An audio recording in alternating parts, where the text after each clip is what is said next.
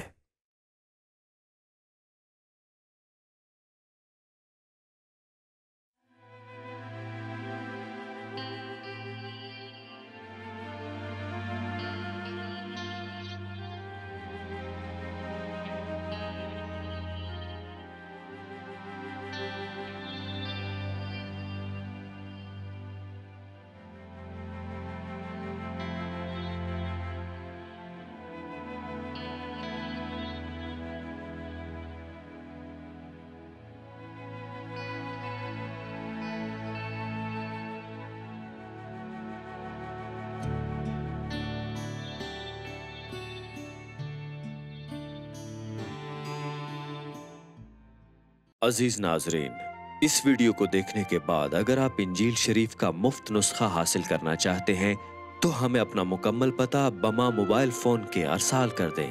ہم پوری کوشش کریں گے کہ آپ تک انجیل شریف کا مفت نسخہ پہنچ جائے۔